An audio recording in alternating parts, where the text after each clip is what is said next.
जिस अमेरिका ने हमको परेशान किया पिछले 5-6 महीने में, और जिस अमेरिका ने हमारे देश के नेताओं को इतना मजबूर कर दिया है कि वो सरेंडर करने की स्थिति में आ गए हैं, उस अमेरिका को पूरी ताकत के साथ सबक सिखाना भी बहुत जरूरी है।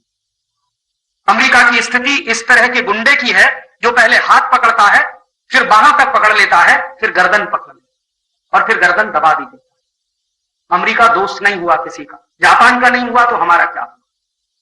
तो इस अमेरिका के साथ दोस्ती बहुत महंगी पड़ेगी हम। और मुझे ऐसा लगता है कि अमेरिका को सबक सिखाना बहुत जरूरी है। क्यों सबक सिखाना जरूरी है? तर्क बिल्कुल सीधा है।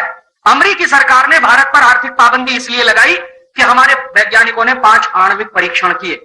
तो मेरा यह मानना है कि अगर हमने सिर्फ 5 आणविक परीक्षण किए और अमेरिका ने हमारे ऊपर आर्थिक पाबंदी लगाई, तो अमेरिका ने तो अब तक 1047 आणविक परीक्षण किए हैं। तो अमेरिका पे पाबंदी क्यों नहीं होनी चाहिए? अगर अमेरिकी सरकार सिर्फ इसलिए भारत पर पाबंदी लगा सकती है कि हमने 5 आणविक परीक्षण किए, तो भारत में भी अमेरिका के खिलाफ पाबंदी होनी चाहिए, क्योंकि अमेरिका ने 1047 आणविक परीक्षण किए, हमने सिर्फ 5 किए, उन्होंने 1047 किए। और इसलिए भी अमेरिका पर पाबंदी होनी चाहिए कि हमने सिर्फ आणविक परीक्षण किए, अमेरिका ने तो अणु बम बनाए। और कितने अणु बम है अमेरिका के पास? 20,000। और इसलिए भी अमेरिका पे आर्थिक पाबंदी होनी ही चाहिए कि हमने तो सिर्फ आणविक परीक्षण किए, अमेरिका ने तो अणु बम भी गिराए। 6 अगस्त 1945 को हिरोशिमा पे गिराया और 9 अगस्त 1945 को नागासाकी पे गिराया। जापान के ऊपर 2 आणविक बम गिराए थे अमेरिका ने, और दोनों आणविक बम में लाखों जापानी मर गए। उसके बाद अमेरिका ने बम गिराने का अभियान बंद नहीं किया। जापान के ऊपर बम गिरा के लाखों जापानियों को मारा। उसके बाद 1960 के दशक में उसी अमेरिका ने वियतनाम के ऊपर बम गिराए और लाखों वियतनामी मर गए। फिर 1970 के दशक में अमेरिका ने कोरिया के ऊपर बम गिराए और लाखों कोरियन उसमें मर गए। फिर 1980 के दशक में मैंने आपको बताया ईरान और इराक पर बम गिराए और लाखों ईरानी इराकी मरे। फिर 1990 के दशक में सिर्फ इराक पर बम गिराए और 80 लाख इराकी उसमें मरे। और अब अमेरिका फिर बम गिरा रहा है। एक दिन सूडान पे गिराया, एक दिन अफगानिस्तान पे गिराया, किसी दिन भारत पे भी गिरा सकता। कोई भरोसा नहीं है अमेरिका का। इसलिए मेरी मान्यता यह है कि अगर अमेरिकी सरकार पाबंदी लगा सकती है भारत पर आर्थिक रूप से, तो क्यों नहीं भारत सरकार कानून बनाए और अमेरिका पर आर्थिक पाबंदी लगाए अपने देश में। तो आप पूछेंगे इससे क्या होगा? अमेरिका को 2 मिनट में हम सीधा कर देंगे। अमेरिका की जो सबसे कमजोर नस है उसका नाम है डॉलर। अगर अमेरिका में डॉलर जाना बंद हो जाए तो अमेरिका 2 मिनट में सीधा हो जाए। अमेरिका में एक ही व्यक्ति की एक ही चीज की पूजा होती है, वो है डॉलर। बाकी अमेरिका में किसी से कोई मतलब नहीं।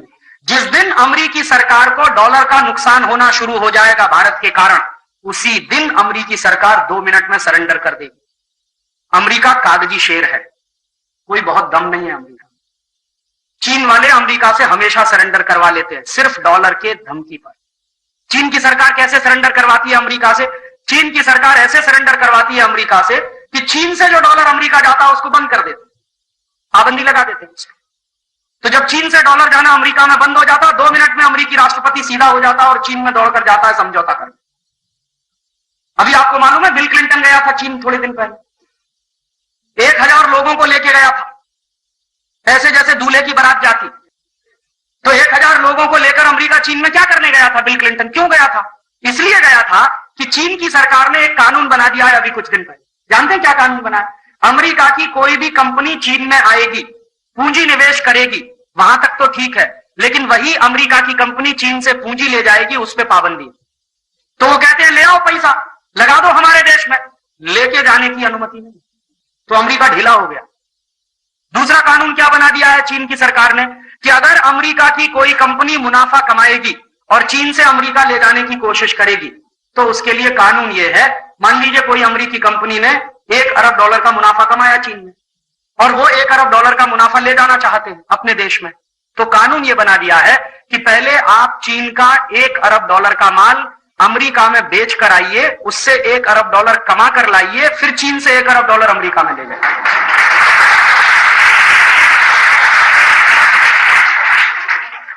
और जब से ये 2 कानून बनाए हैं, बिल क्लिंटन की पैंट ढीली हो गई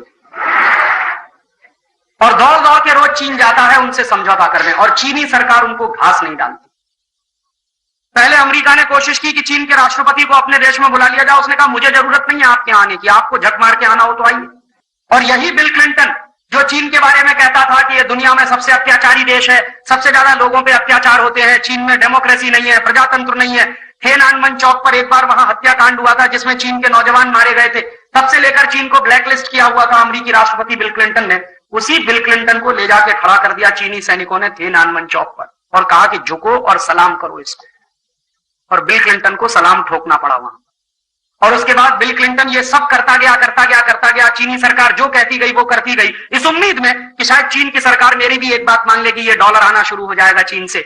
और बाद में जब बिल क्लिंटन ने कहा कि अभी मैंने तो आपकी इतनी शर्तें मान ली हैं, आप तो हमारी एक शर्त मान लीजिए, चीन की सरकार ने कहा कि अभी तुरंत आप यहां से हवाई जहाज लेकर उड़ जाइए अमेरिका। और बहुत ही असफलता के साथ बिल क्लिंटन चीन से वापस लौटा।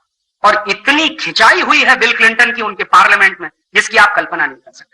खुद बिल क्लिंटन जिस पार्टी का कैंडिडेट है, उस पार्टी के एमपीज ने बिल क्लिंटन की भयंकर आलोचना की कि आप चीन गए थे, क्या लेकर आए। तो मैं आपको बता रहा हूं, ये उदाहरण मैंने आपको इसलिए दिया है कि अमेरिका की आर्म ट्विस्टिंग करना अगर हम शुरू करें तो अमेरिका हमारे सामने भी सरेंडर करे।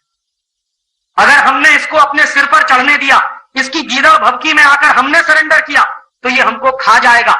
और अगर इसकी धमकियों के सामने हमने सरेंडर करना बंद किया, उल्टा इसकी आर्म ट्विस्टिंग करना शुरू किया अमेरिका की, तो अमेरिका 2 मिनट में नीचे आ जाए।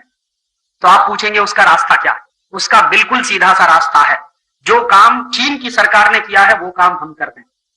माने चीन में से डॉलर अगर अमेरिका नहीं जाएगा तो भारत का डॉलर भी अमेरिका नहीं जाएगा। भारत का 1 पैसा भी अमेरिका नहीं जाएगा। अगर चीन की सरकार यह काम कर सकती है तो भारत की सरकार भी यह काम कर सकती है। और इसके लिए बहुत अच्छा हो कि भारत सरकार कानून बनाए और पार्लियामेंट से कानून पारित करवाए और अमेरिका के खिलाफ आर्थिक पाबंदी लगाए। और जितनी अमेरिकी कंपनियां भारत में धंधा कर रही हैं, इन सबको एक एक करके बंद कर दिया जाए। Pepsi Cola, Coca Cola, Colgate Palmolive, Johnson and Johnson, Procter and Gamble, Pfizer, Eli Lilly, American laboratory, Upjohn, Adidas, ये जितनी अमेरिकन कंपनियां, एक तरफ से सब पर पाबंदी लगा दी जाए। और अमेरिकी कंपनियों के साथ साथ अमेरिकी bank, Citibank, American Express, ANZ Grindlays, Standard Chartered, ये जितने अमेरिकी बैंक भारत में धंधा कर रहे हैं, इन सब के ऊपर एक तरफ से पाबंदी लगा दी। तो आप देखिए 2 मिनट में अमेरिका ढीला होता। अमेरिका को ढीला करने का यही एक रास्ता, दूसरा कोई रास्ता नहीं तो वो आपको खत्म कर देगा। एक ऐसी लड़ाई होती है जिसके बारे में बड़े विचित्र तरह से कमेंट किया जाता है कि या तो दुश्मन को मार दो, नहीं तो दुश्मन आपको खत्म कर देगा। वैसी स्थिति हमारी अमेरिका के साथ है। या तो हम अमेरिका को पीट दें, नहीं तो अमेरिका। एक ऐसी लड़ाई होती है जिसके बारे में बड़े विचित्र तरह से कमेंट किया जाता है कि या तो दुश्मन को मार दो, नहीं तो दुश्मन आपको खत्म कर देगा। वैसी स्थिति हमारी अमेरिका के साथ है। या तो हम अमेरिका को पीट दें, नहीं तो अमेरिका हमको पीट देगा। तो उसके लिए रास्ता क्या है? रास्ता मैंने बताया बिल्कुल सीधा सीधा सा है कि अमेरिका जाने वाला पैसा यहां से रोकना पड़ेगा। 1 पैसा भी भारत से अमेरिका जाए ये देश के हित में नहीं है। और आज अमेरिका हमारा दुश्मन है, दोस्त नहीं। दुश्मन के हाथ 1 पैसा भी अपने गांव का जाए तो ये देश के साथ गद्दारी है, देश के साथ द्रोह है। तो ये करना बंद करें। तो भारत की सरकार अगर करे तो बहुत अच्छा है, लेकिन मुझे नहीं लगता कि ये सरकार कुछ करेगी, क्योंकि 5 महीने से तो मैं इंतजार कर रहा हूं।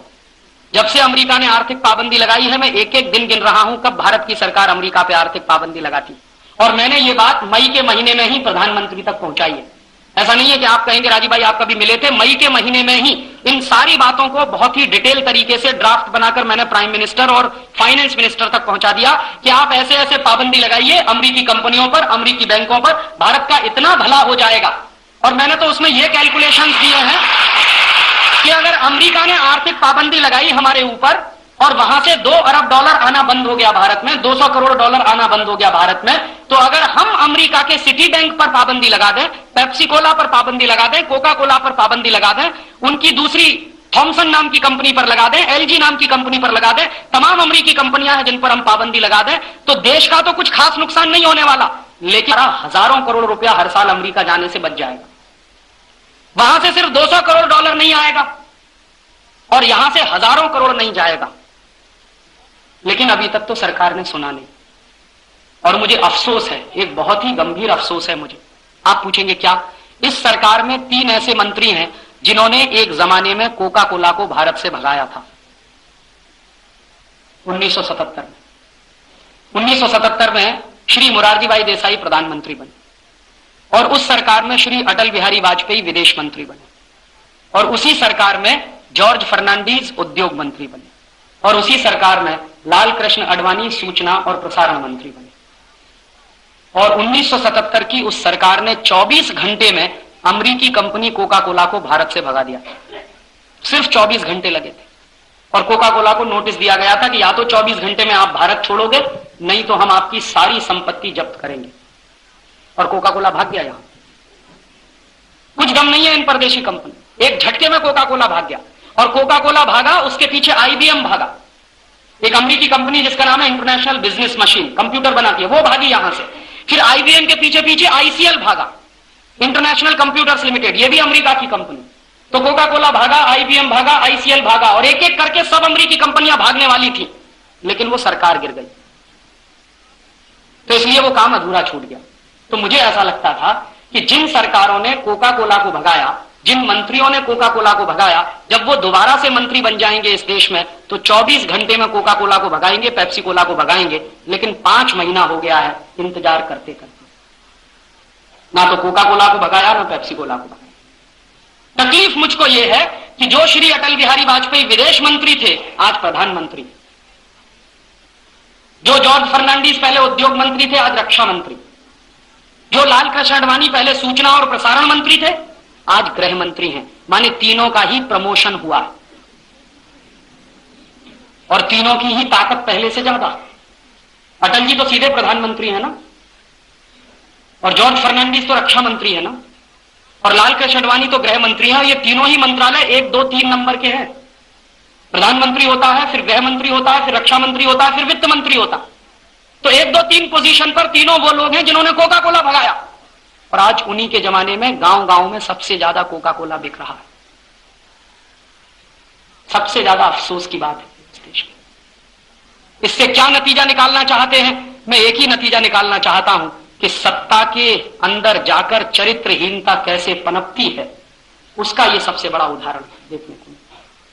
सत्ता के अंदर जाकर सिद्धांतों को कैसे फेंक दिया जाता है, सत्ता के अंदर जाकर आदर्शों को कैसे बलि चढ़ा दिया जाता है, उसका यह सबसे नंगा उदाहरण है इस देश में।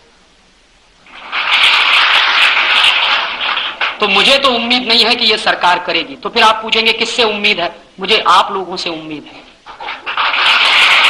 मुझे इस देश के लोगों पर भरोसा है। सरकारें बिक सकती हैं, नेता बिक सकते हैं, पार्टियां बिक सकती हैं, सत्ता और कुर्सी के लिए वो गंदे से गंदा समझौता कर सकते हैं। अब ये देश में बिल्कुल खुला हो गया।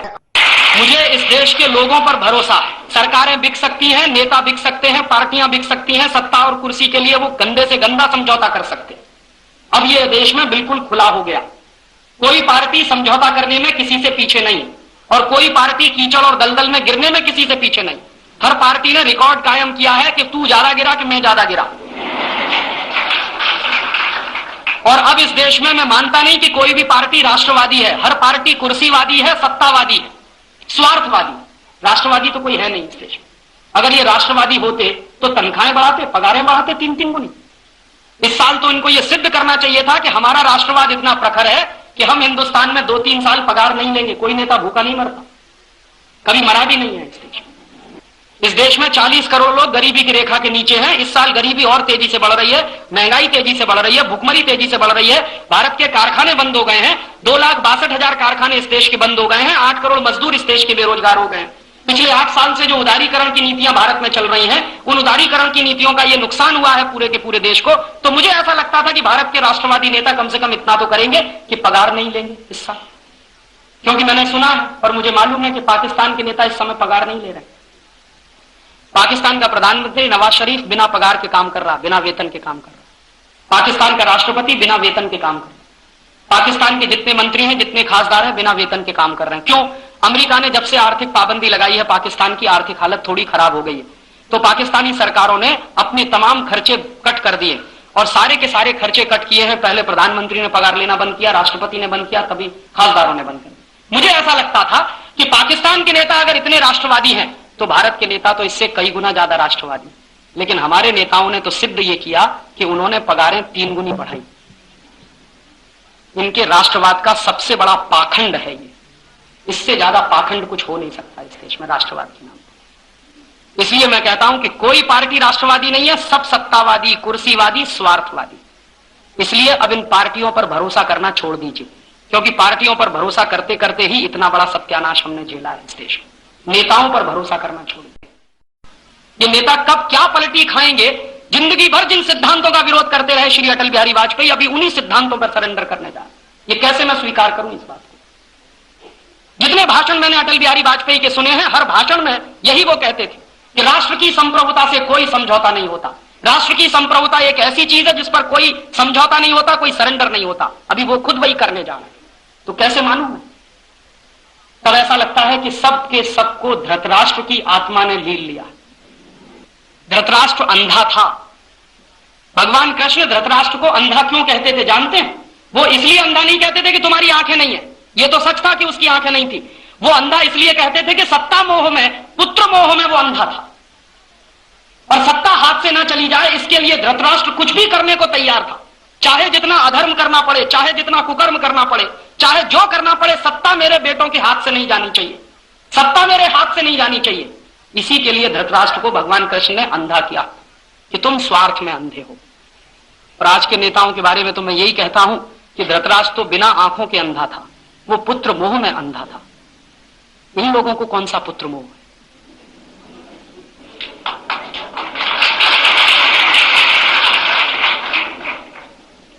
पूछिए ना श्री अटल बिहारी वाजपेयी से, आपको कौन सा पुत्र मोह?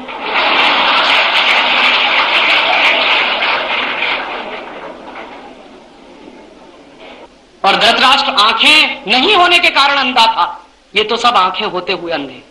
इसलिए अब इन पर भरोसा करना छोड़िए, पार्टियों पर भरोसा करना छोड़िए, अभी तो अपने ऊपर भरोसा करिए। तो आप पूछेंगे दूसरा कोई रास्ता है? हाँ, एक रास्ता है, थोड़ा तकलीफ वाला है, लेकिन अब वही रास्ता है और कोई रास्ता नहीं। जब सरकारें देश विरोधी काम करना शुरू कर दें, राष्ट्र विरोधी काम करना शुरू कर दें, सरकारें सिर्फ स्वार्थ और सत्ता में डूबकर काम करना शुरू कर दें, तो राष्ट्र के लोगों को उठना ही होगा और खड़ा होना होगा। आप पूछेंगे हम क्या करें? सरकार पाबंदी नहीं लगाती अमेरिका पर, और सरकार नहीं बंद करती अमेरिकी कंपनियों को, तो कम से कम आप तो पाबंदी लगा दीजिए अमेरिकी कंपनियों को। आप तो बंद कर दीजिए अमेरिकी कंपनियों का सामान खरीदना। ये तो आपके अधिकार क्षेत्र में है ना। इसके लिए तो प्रधानमंत्री से पूछने की जरूरत नहीं है कि मेरे घर में अमेरिकी सामान आए कि नहीं आए।